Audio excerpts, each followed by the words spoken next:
Hujambo mtazamaji popote ulipo, ni saa 1 kamili saa za Afrika Mashariki. Yapo mengi tu tumekuandalia katika meza ya NTV jioni, ikiwa ni tarehe 8 siku ya Alhamis mwezi Aprili mwaka 2021, lakini kwanza tupate vipasho vya siku.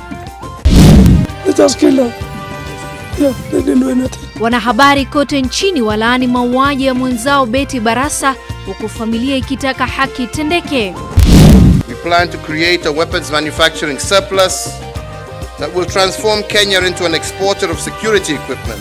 Kenya yaimarisha uwezo wake wa ndani wa kuunda silaha baada ya karakana ya silaha ndogo ndogo kuzinduliwa.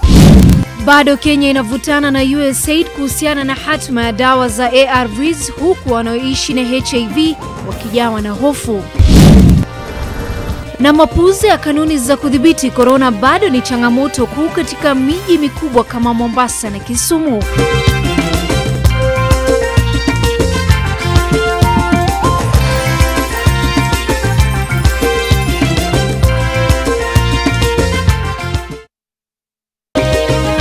Mbashara kutoka jumba la Nation. Hii ni NTV Jioni na Kaltun Jama. Hujambo mtazamaji, kwa mara nyingine mkalimani wetu wa lugha ishara jioni hii ni David Agondoa. Muungano wa wataalamu wa afya umepinga mswada wa mabadiliko ya sheria za afya wa mwaka 2021. Muungano huo umelishtumu bunge la kitaifa na wizara ya afya kwa kuwa na njama ya kutumia mswada huo kuondoa katika usimamizi wa sekta ya afya. Uhasama na mvutano kati ya bunge, wizara ya afya na wataalamu wa afya umeanza kutokota. Muungano huo wa wataalamu tofauti kutoka sekta ya afya umeshikilia kuwa mswada unaolenga kubadilisha baadhi ya sheria za afya nchini utawaondoa katika bodi za usimamizi wa taasisi tofauti katika sekta ya afya na kuwanyima usemi katika utoaji wa maamuzi na utendakazi wa taasisi hizo nchini.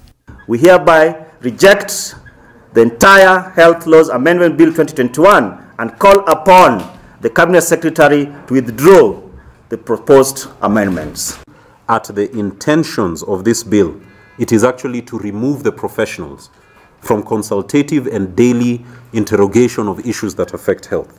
Miongoni mwa masuala yanayosemekana kuchangia kuundwa kwa mswada huo ni hatua ya wahudumu wa afya kukimbia kotini pale panapozuka malumbano na serikali na wizara ya afya.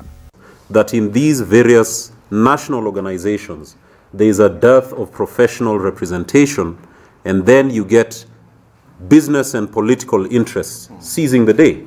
And who finally suffers? It is you and me. The Pharmacy and Poisons Board has been running the second year now without a board. So who is providing emergency authorization for Sputnik vaccine in this country if there's no board? If there are no board minutes, who is approving these vaccines to be used in the country? Is it the Cabinet Secretary? Yeah? Who is going to protect our leaders, the CEO and his directors at the Pharmacy and Poisons Board? Who is going to protect him against the pressure, yeah, the negative pressure from, we know business people have interests. Mswada huo uliofikishwa bungeni kulingana na wadau utaangamiza haki zao za kidemokrasia za kuwasilishwa na utaathiri utendakazi wa taasisi za kusimamia sekta ya afya. Vincent Oduor, NTV. Na tuangazie Tanzania ambapo polisi wameanzisha uchunguzi kufuatia mauaji ya mwanahabari Betty Barasa ambaye alikuwa mwandishi katika chumba cha habari cha KBC. Barasa aliuawa na majambazi waliokuwa wamemsubiri nyumbani kwake jana usiku. Baraza la wanahabari nchini limekashifu mauaji yake ikitaka uchunguzi kufanywa na waliotekeleza unyama huo watiwe mbaroni na kuadhibiwa kisheria. Mapema leo wenyeji wa mtaa huu wa Ololua eneo la Ngong waliamkia tukio la kushangaza. Hii ni kufuatia mauaji ya Betty Barasa ambaye alikuwa anaishi hapa na pia alikuwa ni mwandishi katika chumba cha habari cha KBC. Alikuwa mhariri mkuu wa picha. Nenda kufungulia gate as usual. So mimi nikifungua gate akaingia, Ivan ako this side, mimi niko the other side of the gate na ngoja gari park nifunge. Then after a few minutes kama gari jasimama vizuri na wao wanatokea na hii side. wanakuja mbio. Mmoja akakuja kanishika, mimi nika scream, akaniekea gun. Then mwingine akakimbia kwa gari. Mama yeye venye aliniona nime scream na yeye naye ana scream. So mwingine akaenda akamwekea gun na yeye. Betty alikuwa akirejea nyumbani kutoka kazini wakati tukio hilo lilipotokea. Kisha akalazimishwa na majambazi hao waliokuwa wamejihami kwa bunduki mbili za AK-47 kuingia chumbani alikokuwa mumewe Geoffrey pamoja na wanawe watatu. They asked me whether they kill me or I surrender. I said, I surrender. Take what you want, but spare our lives. They wanted money. They say what they want is money. What they managed to get from the house was the laptop, office laptop, and the charger. The one who had gone upstairs with my wife just said, "Nimemaliza," and then I had 2 gunshots. I thought maybe they are scaring her. Baada ya kutekeleza unyama huo, majambazi hao walitoroka wakiwa na vifaa vya thamani zikiwemo simu za mkononi pamoja na kipakatalishi. In my view, that is normal robbery, though we are yet to establish the motive. What transpired at the upstairs, nobody can tell. It's still too green. Investigations are going on. In the course of investigations through the DCI, they were able to recover one mobile phone, which is believed to have been that one, which is believed to be for the deceased. If there's any conflict, then I'm not aware. But after it with her, I have not seen if she's someone who is confrontational. Okay. She is not. So I don't know the motive. Baraza la wanahabari nchini MCK limekashifu vikali kitendo hicho, likitaka waliohusika kukamatwa mara moja na kufunguliwa mashtaka. MCK pia inataka waandishi wa habari kuhakikishiwa usalama wao wanapokuwa kazini na punde wanapoondoka kazini. Bila shaka ni taarifa ya kuvunja moyo na tunaitakia faraja familia ya marehemu. Kwingineko ni kwa siku chache tu kabla ya kaunti Kisumu kutangaza mikakati mipya ya kukabiliana na janga la corona, baadhi ya wakazi kutoka kaunti hiyo ya Kisumu wameendelea kukiuka mikakati hiyo. Oko Kuso kutoka Kisumu na mengi zaidi. Huku taifa likiendelea kuandikisha idadi ya juu ya maambukizi ya corona, bado mapuuza ya kanuni za kudhibiti corona yameonekana kuendelea miongoni mwa Wakenya. Katika barabara hii ya Jomo Kenyatta mjini Kisumu, wakazi wamemiminika. Wakazi hapa hawajui umuhimu wa kuvaa barakoa wala hata anayezingatia umbali wa mita 1 na kuchukulia swala la corona kama mzaha. Mask hata na ilikuwa hapa na sijui imeenda wapi. Na naangalia hata sijapata. Mara ya mwisho ilikuwa saa ngapi? Saa hii tu napata kuna. Nisaidie hiyo. Leta ya 10. Mahali pa polisi yuko tunajifunika. Mahali penye polisi hakuna tunatoa. Kwa hivyo hata huyu polisi anapokuja kukushika unapata kwamba hana mask. Anakuja hata nakushika akiwa na mask, akiweka ndani ya gari anatoa mask. Kwa hiyo nyinyi wote mnafanana. Mimi navaa mask kwa sababu watu wanavaa tu. Sasa ni kama uniform. Nikikosa kuvaa niko tofauti na watu, lakini corona hakuna. Sasa mimi corona kwa upande wangu, in my own opinion, corona iko. And I don't believe iko.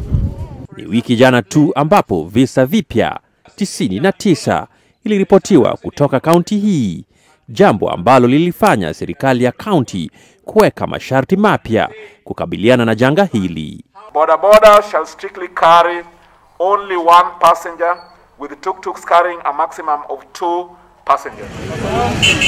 Mapuuza ya waendeshaji bodaboda pia ni jambo jingine linalozidisha wasiwasi mjini Kisumu. Katika pitapita zetu tulibaini kuwa idadi kubwa ya wakazi wanapuuza sheria za kukabiliana na msambao wa virusi vya corona, jambo ambalo sasa linatia hofu na kuhatarisha maisha ya wananchi wengine. Huko Kusa, NTV, Kisumu. Kutoka Kisumu tuende katika kaunti ya Baringo ambapo mwili wa mwanaume wa miaka 61 uliokuwa umezikwa katika shule ya upili ya Koroto, Baringo Kaskazini umefukuliwa leo chini ya ulinzi mkali wa maafisa wa polisi. Hatua hii inafuatia amri iliyotolewa hapo jana na mahakama ya Kabarnet inayoshughulikia kesi ya umiliki wa ardhi ya shule hiyo. Ruth Sarmoi na maelezo zaidi kutoka kaunti ya Baringo. Maafisa wa afya ya umma walifika kuufukua mwili wa Paul Kipchapas uliozikwa wiki mbili zilizopita kando ya darasa hili. It is not relevant whether they are on the primary section or the secondary section of the school. It remains a nuisance and must be removed. Mazishi ya Kipchapas ilifanyika usiku wa manane, siku 3 baada ya kifo chake kilichotokea tarehe 26 Machi katika shule hii ya upili ya Koroto, Baringo Kaskazini. Licha ya kuwa shughuli ya mazishi ilifanywa kwa siri, familia inashikilia kuwa walikuwa wanafuata maagizo aliyoacha mwenda zake. Mimi nina machozi kwa maana nilikuwa na marehemu mpaka akiaka. Alisema kama mara 4, akiniambia shemeji nikienda nisikwe kwa shamba yangu. Shemeji nikienda nishikwe kwa shamba yangu. Isitoshe, mwili wa Kipchapas ulikuwa wa 4 kuzikwa katika ardhi hiyo wanayodai umiliki. Katika hiyo shamba ya babu yetu, si huyo peke yake amesikwa hapo. Kuna miili zingine 3. Kipande hicho cha ardhi kimekuwa kikizozaniwa kwa muda sasa, huku familia hiyo pamoja na shule ya upili ya Koroto ikidai kuwa wamiliki halali. Shughuli ya kuufukua mwili huo ilichukua takriban saa 3, huku maafisa wa afya wakizingirwa na maafisa wa usalama. The challenge of exhuming this body has been the concrete casting which was covering the top, which we have successfully removed it. Issues to do with bodies, issues to do with corpses are very emotive regarding cultural and religious belief, and that's why it's actually quite dangerous. That's why we have all this massive security. Japo familia walikosa kufika kushuhudia tukio hilo, walieleza masikitiko yao wakisema tukio hilo halijawahi kushuhudiwa katika eneo hilo. Tuna machungu sana. Tumepoteza mtu na at the same time ndio hii anaenda kufufuliwa. Sisi kama jamii wakiamua kufufua hatutafika hata mahali hapo. Na tunataka ya kwamba wafufue hizo mwili zote ili tuone kitu yenye itafuata. Aidha, jamaa ya mwenda zake walikataa kutoa eneo mbadala la kuzikwa kwa mwili wa Kipchapas. Hivyo mwili wake utasalia katika chumba cha maiti cha Kabarnet na kuzikwa hapo kesho katika makaburi ya Kabarnet. Shule ya upili ya Koroto ilijengwa baada ya wasomi kutoka eneo hilo kuungana kusaidia wanafunzi wasiojiweza kuendelea na masomo yao. Ruth Sarmoi, NTV. Rais Uhuru Kenyatta hii leo amezindua kiwanda kidogo cha kutengeneza silaha zitakazotumika na maafisa wa usalama nchini. Kiwanda hicho kulingana na rais kimeichukua shilingi bilioni 4. Aidha amesema kiwanda hicho ni hatua kubwa katika juhudi za Kenya za kujitosheleza kiulinzi. Na Jama Sampau na taarifa kamili. Miaka 5 inayokuja Kenya inatarajia kusitisha ununuzi wa silaha kutoka nchi za nje. Haya ni kwa mujibu wa Rais Uhuru Kenyatta ambaye leo amezindua kiwanda hiki kilichoko katika kaunti ya Kiambu ambacho kulingana na serikali kitapanuliwa zaidi ili kiweze kutengeneza silaha zote zinazohitajika katika kudumisha usalama nchini. Rais Uhuru Kenyatta aliisifia sana hatua hiyo akisema ni moja ya kuigwa katika nchi za Afrika Mashariki. Aidha amesema kuwa hatua ya kutumia wataalamu wa humu nchini kutengeneza kiwanda hicho cha silaha ilipunguza kwa kiasi kikubwa gharama ya upande wa serikali. Not only will this support our national security requirements, but it will also aid in national economic and technological advancement by creating local industrial capacity that can be scaled up to various other uses. This, ladies and gentlemen, is a game changer. We plan to create a weapons manufacturing surplus that will transform Kenya into an exporter of security equipment to nations in the region and the rest of the world. This will not only boost our balance of trade position, but it will also create employment. It's so exciting to see these young people, all of them young people, trained in Kenya, who have gone to Kenyan institutions, And all these people needed all along is courageous and visionary leadership to give them an opportunity to use the talent they have and the education they have acquired to serve their country. Kulingana na Rais Uhuru Kenyatta, kuzinduliwa kwa kiwanda hicho kunaenda sambamba na mikakati yake katika ajenda 4 kuu. Aidha, Rais Kenyatta alisema mradi huo utasaidia kubuni nafasi za kazi kwa vijana kupitia wafanyakazi watakaoajiriwa. Vile vile Kenya itaweza kuelekeza hela zilizokuwa zikitumika katika ununuzi wa silaha kutoka nchi zingine katika maendeleo. COVID-19 and the resulting supply shocks have without doubt taught us that international supply chains are fragile and indeed very vulnerable to disruption. Kiwanda hiki kinatarajiwa kutumia malighafi kutoka humu nchini. Jama, Sampao, NTV. Mtazamaji, taarifa yake na Jama Sampao inatupeleka mapumziko katika awamu ya kwanza NTV jioni kupitia mtandao wa Twitter. Caleb Chauro anasema mauaji yamezidi humu nchini, vyombo husika viko wapi? Ni jambo la kuvunja moyo, serikali ifanye hima na ukweli ujulikane kuhusu mauaji ya mwanahabari Betty Barasa. Tunakwenda mapumziko, mengi zaidi mtazamaji tutakaporejea, usiondoke.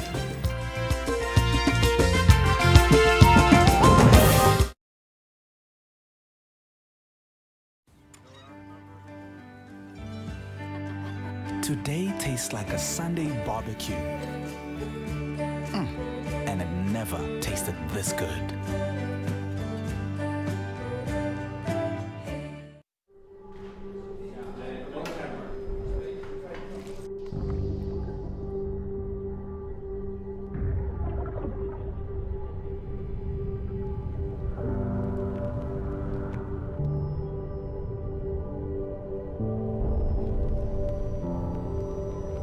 Beat sensitivity pain fast with Sensodyne Rapid Action for clinically proven relief in 60 seconds.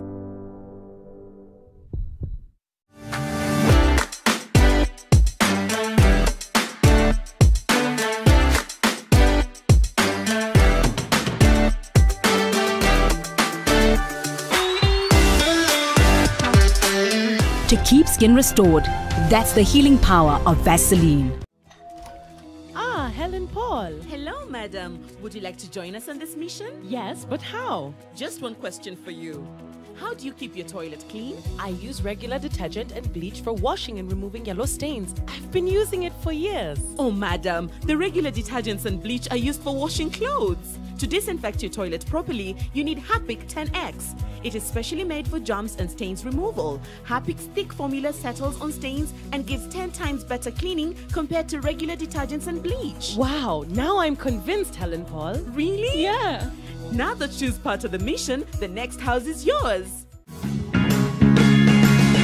Rais Uhuru Kenyatta ambaye amekuja akanitoa kwa kitanda. Ati president ametoa baba kwa kitanda akamsimamisha ndio ampe kiti. When you're operating on someone, ni muhimu sana usitampa na kitu hata place ya language. Unaweza guza msee amke akiwa Mkisii na alikuwa amelala.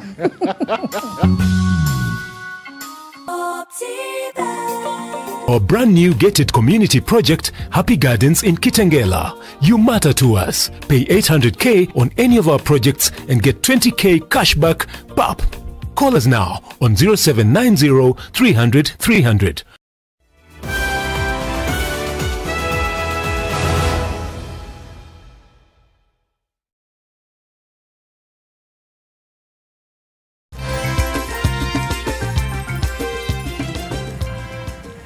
Karibu mtazamaji katika awamu ya pili ya NTV jioni. Mzozo kati ya serikali ya Kenya na wafadhili USA juu ya kutolewa kwa dawa za kupunguza makali ya HIV bado haujasuluhishwa. Wizara ya Afya inashikilia kwamba licha idhini ya kukubalia kutolewa kwa shehena ya dawa katika bandari ya Mombasa, USAID imekataa kushiriki mazungumzo na wizara hiyo. Vile vile serikali imesema uamuzi wa USAID kutumia kampuni ya kibinafsi Chemonix kupokea dawa hizo ni kupuuza KEMSA na ni kinyume na utaratibu ulioko. Zainab Ismail na mengi zaidi. Maisha ya wagonjwa milioni 1.2 wa HIV bado yamo hatarini, kwani dawa za ARV zinazohitajika zinaendelea kukwama katika bandari ya Mombasa kutokana na vuta ni kuvute kati ya Wizara ya Afya na wafadhili USAID. In terms of, the projected consumption up to December 2021 would be about 5.9 million packs, and what we have is 3.9. So for sure, yes, there'll be a deficit. And right now, we cannot guarantee that those drugs will completely be available within the next month. And that is why it is urgent that we are able to solve this impasse. Katika mkutano wa kamati ya afya ya bunge la kitaifa, naibu waziri wa afya Daktari Masi Mwangangi alifunua kwamba licha ya msamaha wa ushuru wa milioni 90 uliotolewa na serikali hapo jana, bado kuna mkwamo. One of the key challenges, or rather the biggest challenge actually here, is that we needed and we are required through law to have KEMSA as a consignee of these products and medicines that come in. And therefore, the issue there is the unilateral decision to utilize a private consignee and to proceed with that, and therefore then bring about the current impasse. And of course, then the risk of stockouts. And if there's any issue on the side of USA, to then bring it to the table so that those issues can be addressed. So what do you need from this committee through chair? Because you can't force them to do what really. That is very true, Honorable Member. It would be difficult to force, the partner in terms of what we are saying. Although remember, we have the laws that govern us in the country, and therefore there should be respect for the laws and regulations. But Chair, I thought you only needed to pay the tax if those people were bringing in. Now, then why are you now saying the tax issue has been resolved? Tax issue, yes, tax has been paid, but remember, there's still a consignee who's holding these items, who is not KEMSA. Badala ya kutumia njia za serikali, USAID ilitumia kampuni binafsi ambayo serikali inasema ni mpangilio ambao ulipuuza sera za kuondoa ushuru kwa serikali kwa michango ya serikali. Bidhaa za HIV hupokelewa kwa kawaida na taasisi ya KEMSA. Zainab Ismail, NTV. Viongozi wa usalama kutoka kaunti ya Nairobi wameandaa kikao kutathmini mikakati itakayotumika na maafisa wa polisi kuhakikisha wakazi wa kaunti ya Nairobi wanafuata sheria zilizowekwa kudhibiti maambukizi ya COVID-19. Akizungumza na wanahabari kwenye kikao hicho kilichofanyika katika uwanja wa michezo wa Kasarani, kamishna wa kaunti ya Nairobi James Kianda amesema kuanzia leo usiku ni lazima kila mkazi wa Nairobi atii saa za kafyu, na yeyote atakayepatikana baada ya saa 2 jioni bila sababu maalum atachukuliwa hatua za kisheria, huku akitakiwa kufuata kanuni za COVID-19. Mitaa ya Kangemi, Huruma na Embakasi imeorodheshwa kama maeneo ambayo wenyeji ukiuka amri ya kafyu na kanuni zingine za kudhibiti corona. Now we have increased the number of officers who have been doing this work. We have increased roadblocks within the sub-counties, because every police station now has a roadblock in its own jurisdiction. We are also going to be out there to ensure that there is nothing like abuse of that regulation from now onwards. And I want to appeal to our border operators. We know the times are hard and they have to make a living. They have to make that extra cent. But let us conform to the regulations. We have to ensure we move within the stipulated hours. And anybody found to operate beyond the stipulated hours, even if it's a border, wherever is going to be found, we will impound that border, and we have to take that person to court. Zaidi ya wakuu 5 kutoka vitengo tofauti vya usalama katika kaunti za Nakuru na Kericho walifika katika eneo la Juba kwenye mpaka wa kaunti hizo mbili kujaribu kutafuta mzozo mkali uliokuwa umetokota kati ya maafisa wa polisi kutoka eneo la Molo na Londiani. Mzozo huo ulikuwa ni wa upande upi ulipaswa kusimamia kizuizi kilichoko eneo hilo. Tangu agizo la Rais Kenyatta la kufunga kaunti 5, moja yao ikiwa kaunti ya Nakuru, maafisa wa polisi kutoka kituo cha polisi cha Molo ukiongozwa na kamanda wao Bwana Samuel Mkusi wamekuwa kidhibiti kizuizi hicho kwa muda wa wiki moja sasa. Kwa mujibu wa mmoja wa maafisa hao ambaye hakutaka kutambulika, alituambia kuwa jana mchana maafisa wenzao kutoka kituo cha Londiani kaunti ya Kericho walifika mahala hapa wakiwa wamejihami kwa vifaa vyote vya kazi, tayari kuchukua udhibiti wa kituo hicho. Mzozo huo ulitokota jana kutwa nzima na pia leo na ikabidi wakuu wa polisi kutoka kaunti zote mbili wafikie kizuizini kujaribu kutafuta hali ya mambo.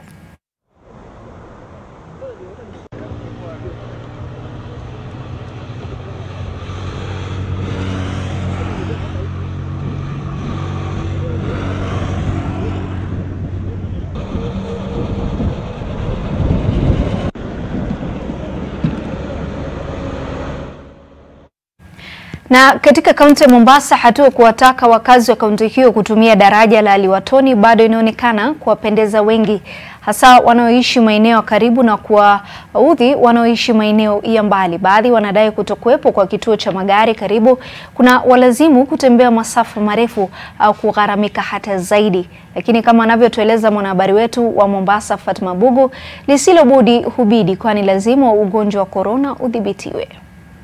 Ni wiki moja sasa tangu wakazi wa Mombasa kulazimika kutumia daraja hili la Liwatoni kama njia ya kudhibiti maambukizi ya COVID-19, na tumekuja hapa kutathmini jinsi hali ilivyo ikilinganishwa na hapo awali.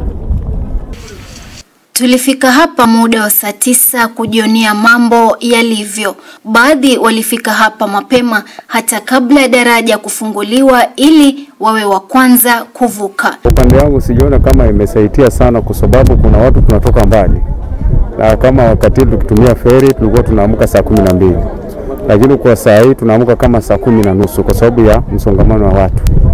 Alafu pia watu ni wengi na mahali tunafanya kazi ni mbali na stage pia zimewekwa mbali. Sasa tunakaramika sana. Kwa baadhi wamefurahia kupitia hapa na wengine bado ni changamoto. Nasema bridge ni karibu na mimi, tena naona napika haraka kasini paka nipate kupumzika. Ili taraji hakuna kusema kuna kuepuka corona hapo. Hapo sasa ndio hivyo zaidi kwa sababu hapo watu mnafinyana, wewe sipita mtu, mko mmepanana hapa kwa hapa. Daraja hili hufunguliwa mwendo wa saa 11 hadi saa 2 asubuhi, huku likitarajiwa kufunguliwa tena mwendo wa saa 10 jioni hadi saa 2 usiku, hali ambayo imewalazimu baadhi ya watu kubadili ratiba zao.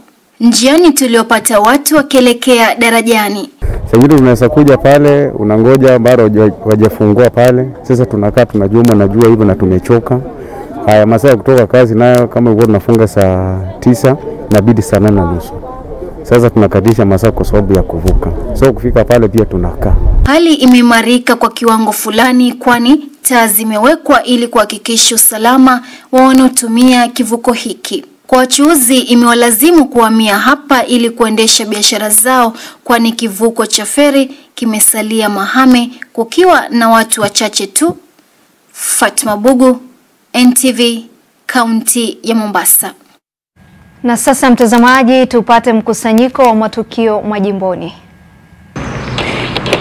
Mwanaharakati aliyekamatwa kwa madai ya kusambaza posta iliyoonya nchi za dunia kutokubali Rais Uhuru Kenyatta kuendesha biashara yoyote au kuchukua mkopo kwa niaba ya Kenya ameachiliwa kwa dhamana ya shilingi 1500 akisubiri uchunguzi kukamilika. Polisi walikuwa wameomba siku 14 kuendelea kumzuilia kiama ili wakamilishe uchunguzi, lakini hakimu mwandamizi wa Milimani Jioni alikataa ombi la upande wa mashtaka akisema hakuna sababu za kutosha zilizowasilishwa mbele ya mahakama kuidhinisha kuzuiliwa kwa mshukiwa. Aliamuru kesi hiyo kutajwa mnamo tarehe 17 kwa maagizo zaidi. In respect to the public opinion created by these investigations, I find that the cash bail granted has considered all the outlined policy directives regarding bond being granted. It is therefore reasonable. Number 3, for clarity, should the respondent be unable to raise the bond terms issued, he shall be detained by the investigating officer at Central Police Station until the mention of the case. Wachuuzi katika soko la Kimende, Lari, kaunti ya Kiambu, wametoa lalama zao katika makao makuu ya eneo bunge la Lari, wakilalamikia kile wanachodai ni utepetevu wa serikali ya kaunti, jambo ambalo limechangia pakubwa kuzorota kwa biashara zao. Wafanyabiashara hao wamewanyoshea kidole cha lawama baadhi ya viongozi serikalini kwa kushindwa kuwajengea soko maalum la kuendesha biashara zao, na sasa wanalazimika kuuza bidhaa zao kando kando mabarabara. Aidha, mitaro ya maji taka iliyoachwa wazi, ukosefu wa vyumba vya kujisaidia na hofu ya mkurupuko wa maradhi ikichangia pakubwa maandamano hayo. Ukinyesha hakuna mtu anaweza pitia kwa ile gate. So sisi tunasihi tutengenezee soko ili tuweze kuuza hata wakati kama kuna changamoto ya COVID. Duka la jumla la Makuu eneo la Makutano kaunti ya Meru linakadiria hasara baada ya mali ya thamani ya mamilioni kuteketea. Kulingana na mmiliki wa duka hilo Kennedy Muhindi, anasema alipokea simu kuhusu moto uliozuka sehemu hiyo. Muhindi anasema biashara imekuwa mbaya zaidi hasa wakati huu wa janga la corona, ambapo walilazimika kupunguza wafanyakazi kutokana na hali ngumu ya maisha. Wakazi wa Nambale na Teso Kusini katika kaunti ya Busia wanalalamikia hali mbovu ya barabara ya Mukura na Nambale inayounganisha sehemu hizo mbili. Wakazi wanasema hali imekuwa mbaya zaidi hasa wakati huu wa mvua, jambo lililofanya barabara hiyo kutopitika. Sasa wamewalaumu viongozi wa sehemu hiyo kwa kuwapuuza licha ya changamoto wanazokumbana nazo kila uchao. Geoffrey Nyongesa, NTV. Na visa vya maafisa wa polisi kutumia nguvu kupindukia vinaendelea kugonga vichwa vya habari kile uchao. Kulingana na ripoti ya mashirika kutetea haki za kibinadamu, watu 157 wamepoteza maisha katika mwaka jana mikononi mwa polisi. Fatma Bugu alikutana na baadhi ya waathiriwa na kinachodaiwa kuwa ni ukatili wa polisi, na hii hapa taarifa yake. Baada ya kuchipuka kwa ugonjwa wa COVID-19, serikali ilitenga mikakati ya kuhakikisha kwamba visa vya corona vinadhibitiwa katika kaunti mbalimbali. Hawa tu ni miongoni mwa wananchi ambao waliweza kuathirika wakati wa utekelezaji wa sheria hiyo, hususan ya kafyu. Hii ndio taswira halisi ya jinsi hali ilivyokuwa katika kivuko cha feri mjini Mombasa siku ya kwanza ya utekelezaji wa sheria ya kafyu. Ni hali ambayo hadi sasa imewaacha wengi na makovu. Nilipigwa na magongo, nikapigwa na pipe, nikakanyagwa, nikarukia mateke, kila kitu, hakuna kitu ambacho sikufanywa. Mwisho walipoona bado nimesimama, walinikanyaga, nikaenda chini, kavunja mguu na kidole. Nilikuwa nimechoma samaki wangu na mzima, lakini kutoka barabarani na samaki wangu nikaambiwa maaskari hao.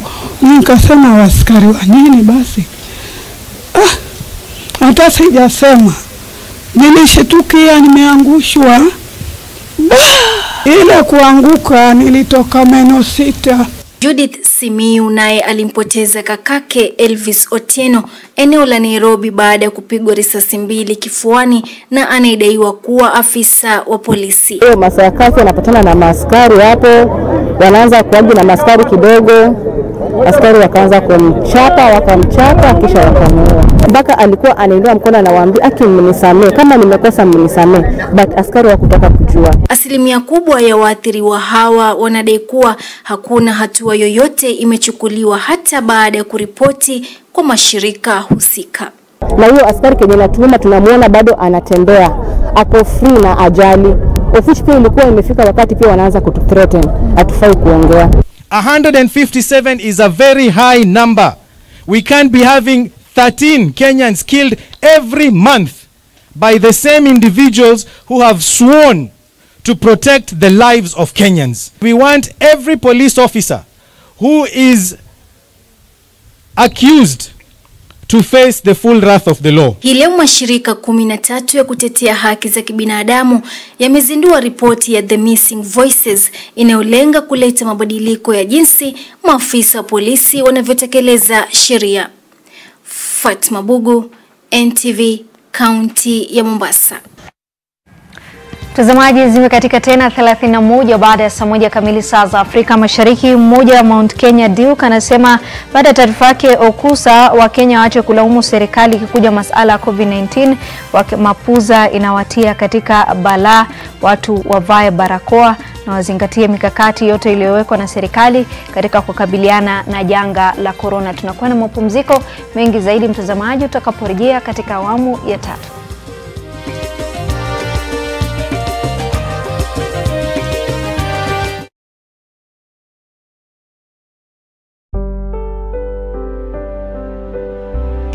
What is family? Family is a solid foundation to build on and a strong pillar to lean on. It is believing in each one of us for the betterment of all of us. Family is working together today to win together tomorrow.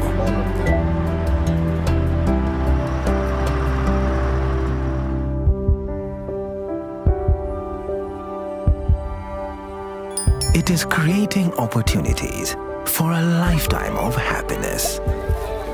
It is knowing we are valued, respected, understood, and most of all, supported.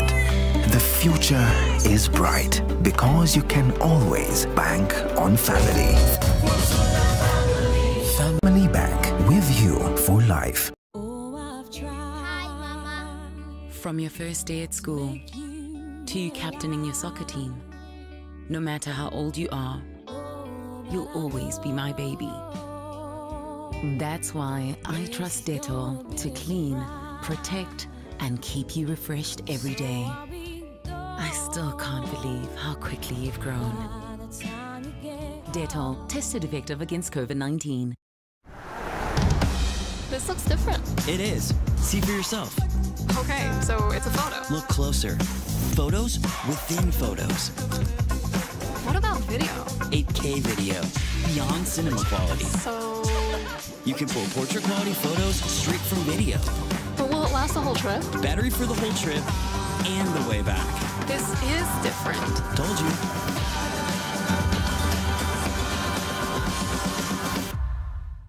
Maritime Tips, brought to you by Kenya Maritime Authority. Life jackets and staying safe in the waters. The bright colors given to life jackets allow wearers to be spotted by rescue teams. Life jackets should be worn properly, in the right size, and fit securely in order to save lives. Life jackets should be tested for wear and buoyancy at least once each year. Waterlogged, faded, or leaky jackets should be discarded. Life jackets must be properly stored. Wear a life jacket at all times when in a boat. Kenya Maritime Authority, for safe and efficient water transport. In case of any emergencies at sea, call the Regional Maritime Rescue Coordination Center on 0721 368 313 or 0737 719 414. Or you can visit us on www.kma.go.ke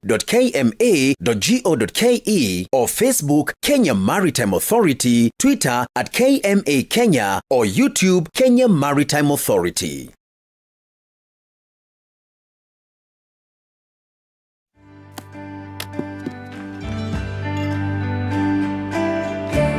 Today tastes like a piece of the action, and it never tasted this good.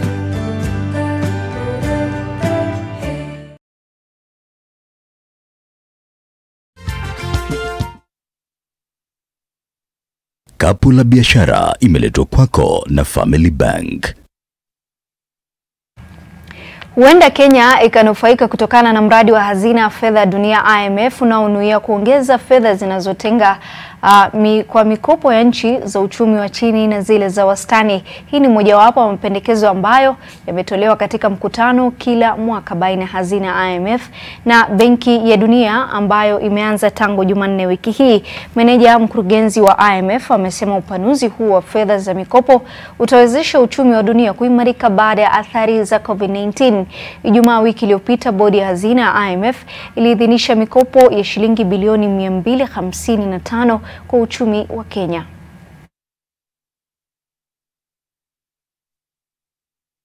We will propose a new SDR allocation of $650 billion.